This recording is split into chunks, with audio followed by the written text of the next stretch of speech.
All right, so I want to thank everybody for taking a little bit of time to be with us today and have some conversations about Learn Anywhere, some hardware that we have available, and just being willing to give us some feedback on what you see here, share with us what you are doing in Bloomington, and then see if we can have some conversations about what those next steps moving forward may look like.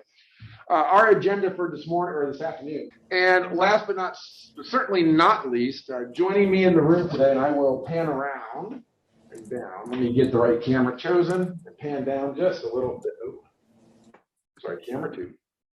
There we go. There's Matthew.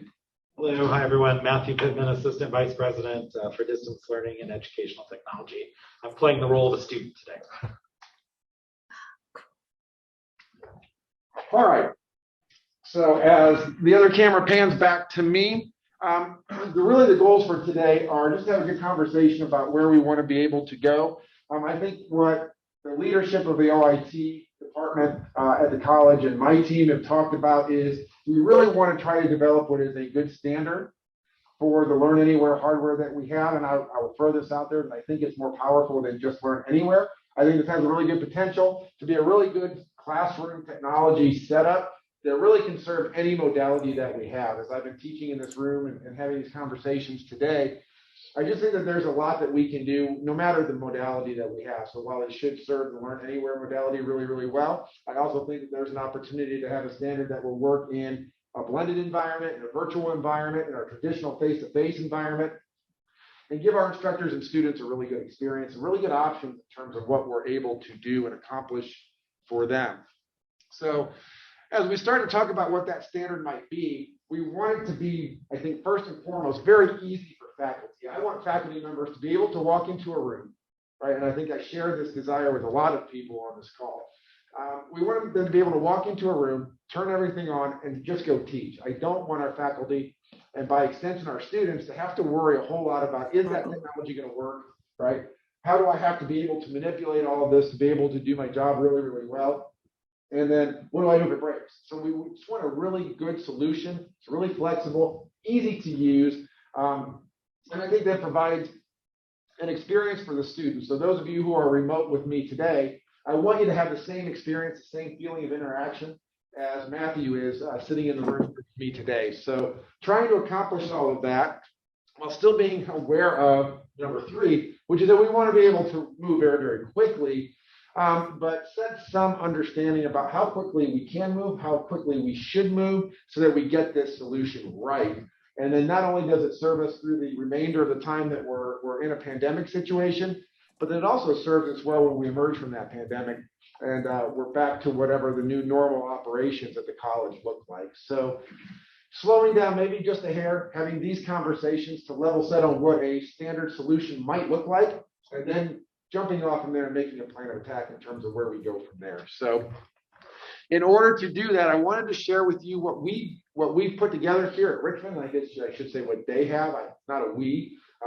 Chris Klein really has done a remarkable job of getting this room in place with some specs that I stole from an institution that I used to work at that has worked really well for them. I said, hey, here you go. And he said, well, let's give it a try. And Dr. Franklin here in the Richmond campus has been very supportive of that. And this room has come to fruition. The main component of this room that I think is very, very important and also should kind of be considered as a standard is the ViewSonic viewboard. You see the specs there on your screen. I want to take you through a couple of features that I think are really, really nice. You can tell I'm a bit of a wandering teacher, so I like to be able to wander around the room. I don't want to be stuck over here at the instructor station manipulating everything. I want to be able to control everything from the classroom, talking to you at home, talking to Matthew here in the classroom, and being able to make all of this work. So this view panel, and I'll bring up the chat here so I can monitor that. There we go.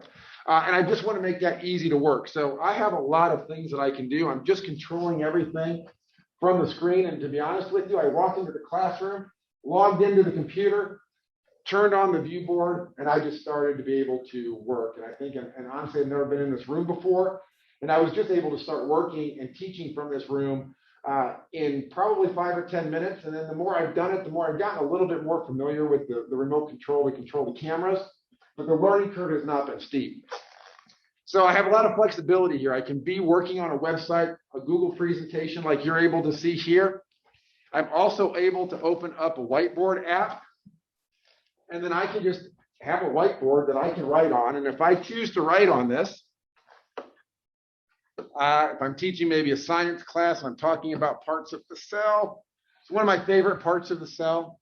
Being a former biology teacher, if you know what I'm diagramming, that's awesome. If I happen to be a math teacher and I'm just doing some simple equations, 1 + 2 equals that, whatever it is, I can write on that screen and have that be crystal clear, not only to Matthew here, but also to all of you, because I'm sharing what's on the view panel, right? So I can use a pen if I want to, like I am here, or I can just write on the screen and do what I want just with my hand, whatever's most comfortable for the instructor. So we've got options there. And then I can very easily just minimize that, move that out of the way, come back to what I'm doing and teach from that.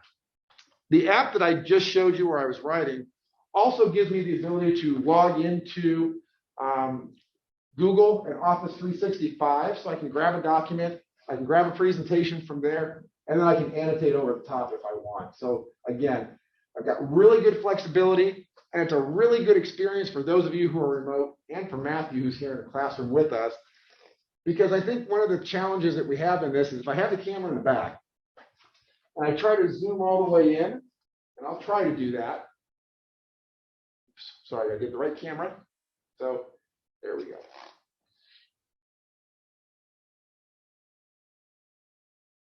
There we go. So if I try to zoom in on what I'm doing on the board, it becomes a little bit of a challenge. I can do it, but it's the back and forth and the zooming in and out of that, whereas you just see very clearly what's on the screen. You can focus on me, we can focus on the content and each other and have a really good classroom experience without a lot of distortion, pixelation, or otherwise. The other thing that I think is tremendously important and is really very important to the success of this room is this Nareva soundbar. So you can see above the panels here, we've got that soundbar, and that soundbar is a little bit expensive, but that expense makes it so that I can walk around, I can be teaching my class, I can step closer to the back of the room. My back is to the camera and to the soundbar, but you should all be able to hear me pretty well. And I know that from my understanding, you've got maybe a Nareva or two in place in Bloomington, so you've experienced what that soundbar is like. Very important to have good sound. I don't have to pass a microphone around. I don't have to worry about ceiling installations of microphones or speakers. That one soundbar, one piece of equipment will cover all of those things and do it very, very well with high quality. So again, the experience for both people in the room and remote are really, really good. So the final bit of all of this, and there are other pieces of equipment that I should show you. We've got two cameras in the room, one in the back that is on me, and then one in the front of the classroom that I switched to earlier so that you could see Matthew. Now, in the setup that we have here, it's a little bit challenging for me to use the front camera and pan all the way back so you can get a feel of the entire classroom, right? But that is possible maybe with a positional change of the camera or a different type of camera. But having two cameras is really important to making the experience work really, really well. The second thing, and I was on the fence about this when I walked in this morning, I was like, ooh, having two panels side to side, this is just an extended monitor. So this is a TV, a 65-inch TV, and I've got one that is exactly the same in the back of the room. And I'm going to attempt to quickly switch and show you the back of the room. So as I zoom out on that camera, and then I pan up over the top of Matthew, you can see what we have in the back of the classroom there, which is just an identical 65-inch TV. But then I'm viewing it and seeing that. So I'm looking at it and talking to all of you just as if I was there in the classroom with you. And then the camera that you're all looking at for me is sitting above that in the back of the room. And for me to switch back and forth between those cameras is really simple. I just use the zoom controls that Zoom offers me, and I can manipulate which camera I'm using. So it's really easy. I'm just zooming. I turn on the computer. I can use a PC. And if I can zoom, I can manipulate this touch panel with the equipment that we have in the room, and I think deliver a pretty good course without a lot of headache. So that's what we are, I think pitching is what might be a standard. Excuse me. I think the most important component of that is the touch panel. That gives me the flexibility that in a lot of rooms I've seen I don't have, because I don't have to be tied to a corner of the room. I don't have to be tied to a certain position in the room to be able to manipulate things. I can just go teach. And if I have a teacher that likes to be at the front of the room all the time, I can do that. If I'm a teacher that likes to wander around the room, I can do that. Right? It doesn't matter. And if I want then to switch and just stop sharing my screen or continue to share my screen and have a conversation, then we can do that too. And I can pretty easily manipulate the camera. Oops, sorry, gotta go down. Talk with Matthew and then switch over to me and have a conversation, and I can have the floor and have a conversation. And from my perspective, I'm just looking at the screen directly in front of me, and it feels the same as it did as if I was standing up there leading the class, but now I'm a student having that conversation. And it's easy for the instructor to switch back and forth between the two. The final element we did put in this room is a document camera. So you can see that over here. I've got the ability, if I need to demonstrate something with a document camera, I can do that. We've also seen installations of that where they put that on a microscope or other tool so that if you're teaching a biology class, they need to be able to see that they being all of the students, whether they're in the classroom or remote, can see those items pretty simply. So that is a really quick overview of the room. And I think as we consider those goals, the educational technology team really is here to be able to show people how to use this equipment to teach well, to be comfortable delivering their content and doing a good job of teaching with the equipment that we have.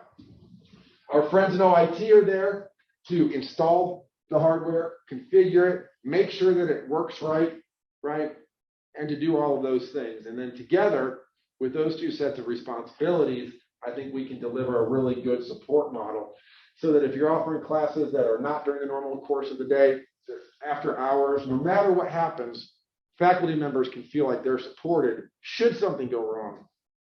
But we've designed a setup that really is pretty user-friendly. Hopefully the equipment that we have in here should last a very, very long time without a lot of maintenance and effort. And so we have a solution that we could put into place that will serve everybody really, really nicely. So